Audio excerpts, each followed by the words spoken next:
fast nervous. I play the game. Kiper timnas Indonesia Martin Paes masih belum bisa membayangkan jika Indonesia menjadi negara peserta Piala Dunia, mengingat Indonesia menjadi negara dengan jumlah pecinta sepak bola terbesar di dunia yang begitu fanatik. Banyak negara juga cemburu sama kita karena sering sekali Indonesia nih ketemu FIFA gitu. FIFA dinilai sangat berhasrat untuk menyaksikan timnas Indonesia tampil di Piala Dunia 2026.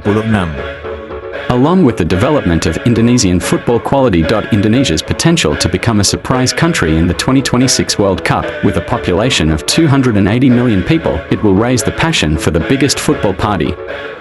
A number of young talented players are in the Thousand Island country. Will Indonesia be a surprise country in the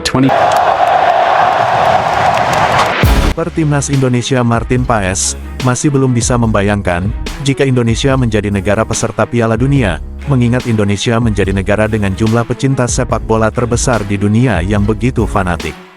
Kiper utama timnas Indonesia Martin Paes masih belum bisa membayangkan apa yang akan terjadi nanti jika timnas Indonesia benar-benar melaju ke Piala Dunia.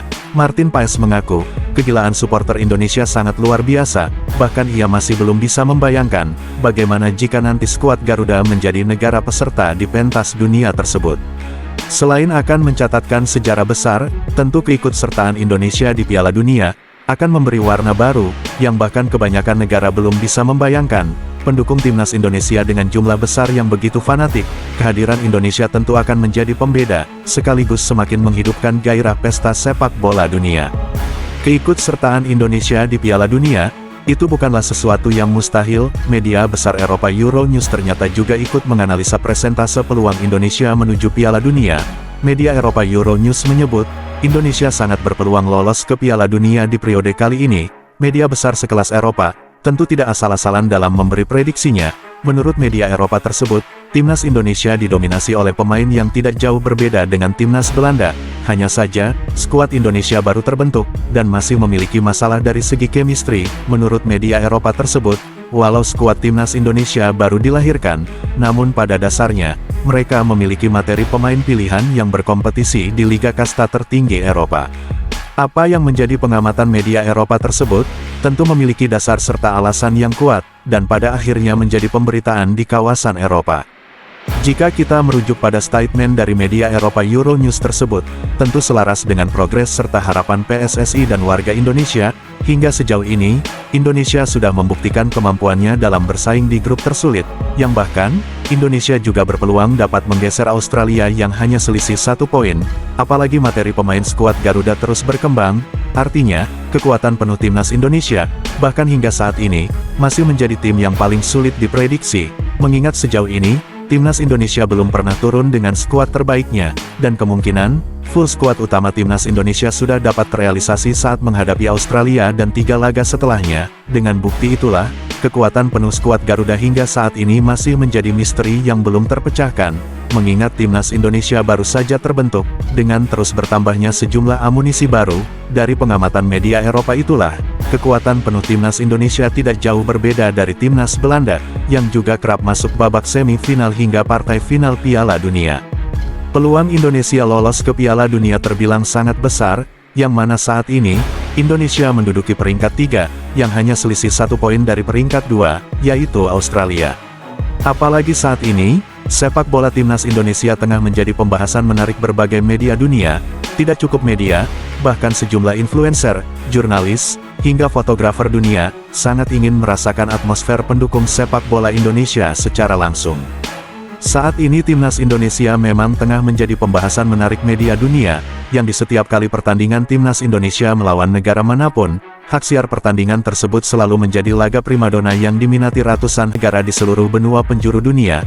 Dengan begitu, artinya setiap kali pertandingan timnas Indonesia, maka akan selalu disaksikan miliaran pasang mata manusia di seluruh dunia. Tak hanya menjadi sorotan saat bertanding saja, bahkan pemberitaan serta ulasan seputar timnas Indonesia, beberapa kali telah menjadi berita sport yang kerap menempati top global world. Banyak negara juga cemburu sama kita karena sering sekali Indonesia nih ketemu FIFA gitu. FIFA dinilai sangat berhasrat untuk menyaksikan timnas Indonesia tampil di Piala Dunia 2026. Kehadiran timnas Indonesia bisa memberikan dampak positif terhadap perekonomian 3 negara tuan rumah Piala Dunia 2026, yakni Amerika Serikat, Meksiko dan Kanada. Keikutsertaan Indonesia di ajang besar Piala Dunia dapat mendongkrak perekonomian 3 negara tuan rumah Piala Dunia 2026. Warga negara Indonesia, atau WNI, baik yang tinggal di Indonesia atau yang tinggal di 3 negara tersebut, bisa menjadi penyumbang ekonomi terbesar di ajang akbar seperti Piala Dunia, sehingga roda perekonomian berputar secara masif. Tak hanya sampai di situ, salah satunya sebab netizen Indonesia juga dikenal aktif di media sosial. Apapun postingan yang menyangkut soal timnas Indonesia, atau berkaitan dengan sepak bola Indonesia yang diunggah semua media dunia, seketika itu juga, postingan tersebut langsung ramai dibanjiri ratusan ribu sampai jutaan netizen Indonesia. Dari besarnya dampak Indonesia untuk ajang bergengsi seperti Piala Dunia, muncul sebuah asumsi liar, yang bahkan menyebutkan, Indonesia sudah diagendakan FIFA lolos ke Piala Dunia 2026. Bahkan ada yang mengatakan, ditunjuknya Patrick Kluivert sebagai pelatih baru timnas Indonesia, bagian dari agenda untuk menaikkan pamor timnas Indonesia agar semakin mendunia. Indonesia dikenal dengan negara sebagai peminat sepak bola yang sangat luar biasa. Bisa dibayangkan, akun media besar dunia seperti 433, hingga Fabrizio Romano, mulai memposting soal perkembangan sepak bola Indonesia. Saat ini, semua mata tertuju pada antusiasme penonton dari Indonesia. Along with the development of Indonesian football quality. Indonesia's potential to become a surprise country in the 2026 World Cup, with a population of 280 million people, it will raise the passion for the biggest football party. A number of young talented players are in the Thousand Island country. Will Indonesia be a surprise country in the Dari teori liar yang mana itu dianggap sebagai konspirasi tersebut, timbullah kecurigaan, ini merupakan bagian dari strategi, agar Indonesia lolos ke Piala Dunia dengan cara yang tidak terduga nantinya. Jika Indonesia benar-benar lolos ke Piala Dunia, tentu euforianya akan sangat menggila dan dapat mengguncang dunia. Bukan suatu yang mustahil, dulu Piala Dunia bagaikan mimpi di siang bolong bagi Indonesia, dan kini mimpi tersebut hampir menjadi kenyataan. Selain dari itu, keikutsertaan Indonesia dapat mengangkat ekonomi 3 negara tuan rumah sekaligus. Sebab terjadinya spending money yang besar dari warga Indonesia. Tak hanya hal positif itu saja yang datang dari Indonesia, hal itu juga akan terjadi dari sektor siaran, dengan jam tayang yang ramah di negara Indonesia, yang mana pertandingan yang digelar di benua Amerika, akan mempengaruhi waktu tayang di negara kawasan Eropa, sebab waktunya yang tidak ramah bagi negara kawasan Eropa. Dengan keikutsertaan Indonesia di ajang Piala Dunia, dapat menutupi itu semua, yang mana 280 juta rakyat Indonesia sudah siap memantau pertandingan Piala Dunia yang akan tayang di pagi hari waktu Indonesia. Lantas, akankah Indonesia akan tetap lolos ke Piala Dunia dengan cara yang tidak terduga nantinya? Jika memang teori liar itu terdengar masuk akal, dengan segala praduga atau adanya konspirasi di balik itu semua, jika Indonesia memang diagendakan FIFA untuk lolos ke Piala Dunia, lantas, apa nilai poin dari upaya keras PSSI agar meningkatkan kualitas sepak bola timnas Indonesia, yang hanya akan dipatahkan dari sekedar asumsi liar yang mengatakan, jika FIFA akan bantu Indonesia lolos ke Piala Dunia? Bukankah upaya keras PSSI itu akan terasa seperti hal yang sia-sia bagi kerja keras PSSI selama ini, yang mana sejauh ini, PSSI berjuang secara mandiri agar dapat bersaing dengan persaingan yang lebih kuat di pentas dunia nantinya. Because otherwise, I'm willing to step down. Mari kita mengurai satu persatu, benar atau tidaknya teori liar yang mengatakan, adanya konspirasi antara FIFA dan PSSI, dengan menggunakan pendekatan teori yang sebaliknya, berpikir secara sederhana sesuai fakta dan realitanya. Yang pertama, jika FIFA memang membantu Indonesia lolos ke Piala Dunia dengan cara yang tidak terduga, lantas, apa kredit poin bagi Indonesia yang harus berjibaku dengan segala upaya kerja kerasnya, bahkan harus menciptakan perpecahan di negeri sendiri? Bukankah itu justru menjadi hal negatif bagi integritas PSSI itu sendiri, yang mana pada akhirnya PSSI sendiri mengetahui, jika pada akhirnya FIFA akan bantu Indonesia lolos ke Piala Dunia?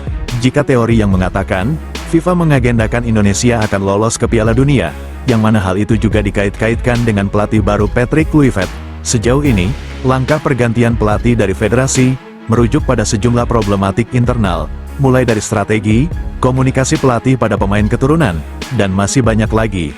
Menurut PSSI, pergantian pelatih yang dianggap lebih memperbesar peluang Indonesia, menjadi langkah logis PSSI, yang mana hal itu dianggap sebagai langkah memperbesar peluang Indonesia dengan pelatih yang dianggap lebih mampu menguasai materi pemain, yang juga memiliki banyak kesamaan dengan pelatih baru itu sendiri. Jika teori itu benar, bukankah sebaiknya Indonesia tetap menggunakan materi pemain yang sudah ada saat ini, tanpa harus berusaha menambah stok pemain keturunan baru, yang pada akhirnya hasilnya tetap sama akan tetap lolos ke Piala Dunia.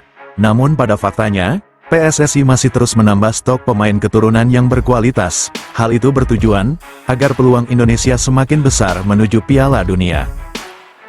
Jika membenarkan teori konspirasi tersebut, tentu sejumlah upaya PSSI akan terasa tak bernilai. Semakin teori konspirasi itu ditelaah, maka semakin tidak masuk akal dengan banyaknya upaya yang sedang dilakukan PSSI demi dapat meloloskan Indonesia ke Piala Dunia, yang mana tujuan utama PSSI semata demi Indonesia dapat lolos ke Piala Dunia. Jika teori konspirasi itu benar adanya, bukankah tujuan PSSI sudah tercapai, bahkan sebelum semuanya dimulai? Jika memang teori konspirasi itu benar dan berlaku, tentu akan bertentangan dengan banyak upaya yang sedang dilakukan PSSI saat ini. Selain itu, PSSI seharusnya tidak perlu bersusah payah membantu pelatih dalam banyak hal, untuk mendongkrak seluruh aspek yang dapat meningkatkan performa timnas Indonesia, agar dapat memperbesar peluang Indonesia menembus Piala Dunia. Namun jika kita mau berpikir lebih logis, tanpa bantuan FIFA pun, Indonesia tetap akan berjuang secara mandiri, dengan berbagai cara, mulai dari segi menambah stok materi pemain yang berkualitas, hingga terus berupaya dalam meningkatkan level permainan, untuk menatap persaingan yang jauh lebih kuat di Piala Dunia nantinya. Di sisi lain, bukankah Indonesia menjadi salah satu negara yang kerap dirugikan oleh wasit FIFA? Namun, andai Indonesia lolos ke Piala Dunia, tentu itu menjadi berita gembira bagi rakyat Indonesia sekaligus FIFA. Terlepas lolos atau tidaknya Indonesia ke Piala Dunia, semua itu tetap berdasarkan perjuangan Indonesia itu sendiri, dengan melalui berbagai upaya PSSI secara totalitas, untuk menciptakan sejarah hingga prestasi. Sejauh ini, timnas Indonesia berjuang meraih impian berkat kerja keras para pemain, federasi dan pelatih, dan pintu gerbang Piala Dunia sudah di depan mata. Terlepas dari dibantu atau bahkan keputusan FIFA yang merugikan Indonesia, Indonesia berjuang mengukir sejarah tersebut secara mandiri, dan kerja keras secara mandiri tersebut, sesuai apa yang sudah kita lihat saat ini, kita baru bisa menilai, jika semua sudah berjalan, apa yang akan terjadi nantinya, masuk akal atau tidaknya perjalanan Indonesia menuju Piala Dunia. Setelah itu semua terjadi, baru kita bisa menilai sekaligus langkah investigasi pembuktian sesuai fakta yang terjadi. Menunggu dukungan kalian selamanya, dan semoga kita bisa meraih mimpi kita, yaitu lolos ke Piala Dunia. Sebelum meninggalkan tayangan ini, silakan Anda subscribe channel YT Real ini, agar Anda terus mendapatkan berita perkembangan serta informasi jadwal pertandingan timnas Indonesia selanjutnya. Sampai jumpa di tayangan berikutnya. Bye YT Real.